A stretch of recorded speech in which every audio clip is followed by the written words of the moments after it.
আসসালামু আলাইকুম। এখন দেখবেন সংবাদ শিরোনাম।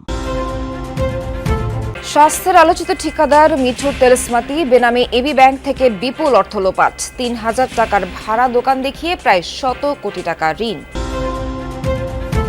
জনতা ব্যাংকের বাগেরহাট শাখায় ঋণ জালিয়াতি, গ্রাহকের নাম লিমিট পরিবর্তন করে ২.২ কোটি টাকা আত্মসাৎ, অভিযোগের তীর ব্যবস্থাপকের দিকে। বিএনপির ভারপ্রাপ্ত চেয়ারম্যানের দেশে ফেরা ইতিবাচক হিসেবে দেখছে জামাত, এনসিপি সহ সব দল। প্রত্যাশা, জবরদস্তিমূলক রাজনীতির অবসান ঘটিয়ে গড়বেন নতুন বাংলাদেশ।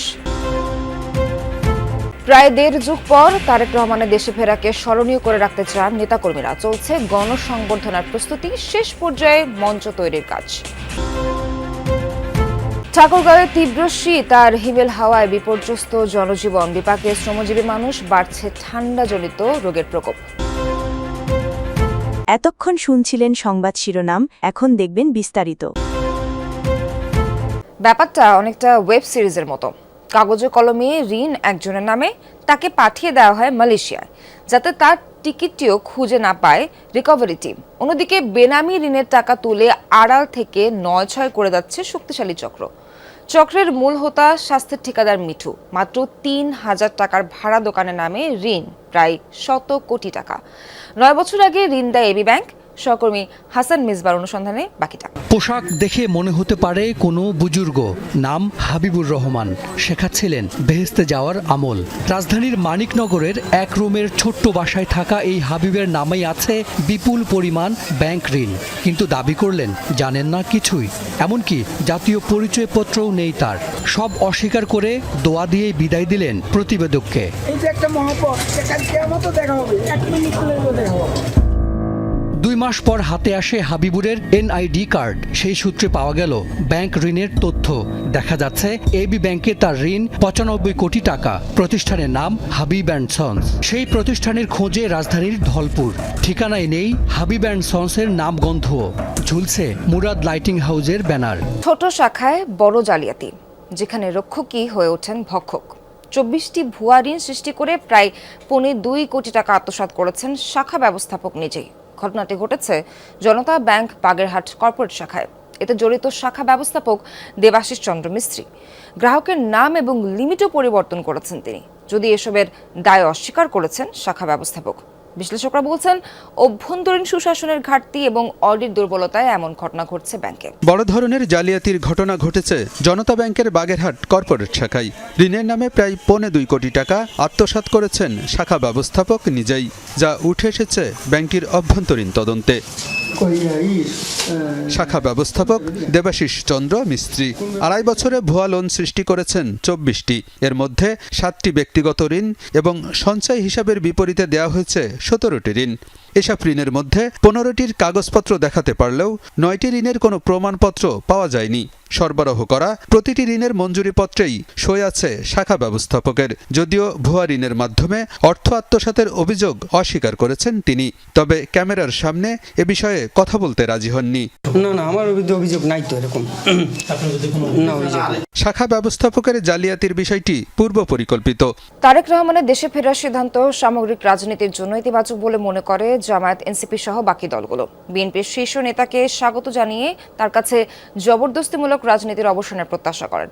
নেতারা বলেন, গণতন্ত্রের ধারাবাহিকতা অক্ষুণ্ণ রেখে সবাইকে নিয়ে আগামীর বাংলাদেশ তৈরি করা গেলে তারেক রহমানের রাজনীতির ইতিহাস হবে অনন্য ও দীর্ঘমেয়াদী। ২৫ তারিখে ইনশাআল্লাহ আপনাদের দয়া আল্লাহর রহমতে আমি দেশে ফিরে যাব। প্রায় ১৭ বছর পর দেশের মাটিতে পা রাখতে যাচ্ছেন বিএনপির ভারপ্রাপ্ত চেয়ারম্যান তারেক রহমান। তাকে বরণ করে নিতে স্মরণকালের সর্বোচ্চ জমায়েতের প্রস্তুতি নিচ্ছে বিএনপি। দেশে না ফেরা ঘিরে রাজনৈতিক সমালোচনার যেমন অবসান হতে যাচ্ছে, তেমনি সংকট মোকাবেলায় তারেক রহমানকে সমাধান মনে করছেন এই রাজনীতি বিশ্লেষক। ১৫-১৬ বছরে তার যে রাজনৈতিক দলগুলো, সহযোদ্ধা মিত্র রাজনৈতিক দলগুলো আছে, বিএনপির টানাপোড়েনের যে জায়গাটা আছে, সেই সংকটের একটা সমাধান হবে তারেক রহমানের উপস্থিতির মধ্য দিয়ে। এগিয়ে চলেছে তারেক রহমানের গণসংবর্ধনার প্রস্তুতি। এরই মধ্যে রাজধানী ৩০০ ফিট এলাকায় মঞ্চ তৈরির কাজ প্রায় শেষের দিকে।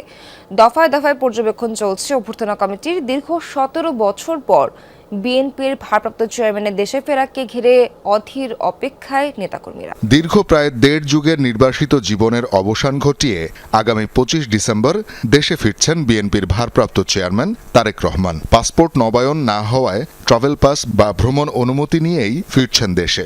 তার এই প্রত্যাবর্তনকে স্মরণীয় করে রাখতে রাজধানীর পূর্বাচল 300 ফিট এলাকায় ঐতিহাসিক গণসংবর্ধনার আয়োজন করেছে বিএনপি। জনদুর্ভোগ এড়াতেই পূর্বাচলের স্থানটি বেছে নেওয়া হয়েছে বলে জানান নেতারা।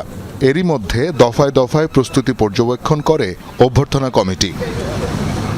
ইতিমধ্যে দেখতেই পাচ্ছেন যে বিএনপির সকল পর্যায়ের নেতৃবৃন্দের মাঝে একটা উৎসাহ উদ্দীপনা তৈরি হয়েছে। যেই সময় আমাদের হাতে রয়েছে এর মধ্যে আশা করি আমাদের কাজ সব সুচারুরূপে শেষ হবে। আমরা হেলথ ক্যাম্প করব, আমাদের যারা নেতা কর্মী আসবে তাদের চিকিৎসার জন্য আমাদের 25টি অ্যাম্বুলেন্স সারা ঢাকা শহরে থাকবে। উত্তরের জেলা ঠাকুরগাঁওয়ে জেকে বসেছে শীত। ঘন কুয়াশা আর কনকনে ঠান্ডা হওয়ায় বিপর্যস্ত হয়ে পড়ছে জনজীবন, ব্যাহত হচ্ছে স্বাভাবিক চলাচল। শীত বস্ত্রের অভাবে বিপাকে শ্রমজীবী মানুষ, বেড়েছে শীতজনিত রোগ। তবে শীত মোকাবেলায় সব ধরনের প্রস্তুতি রয়েছে বলে দাবি জেলা প্রশাসনের। ধীরে ধীরে আড়মোড়া ভাঙছে সূর্যি মামা। ঠাকুরগাঁয়ে ভীষণ শীত, সেই শীতে যেন কাবু স্বয়ং প্রকৃতি।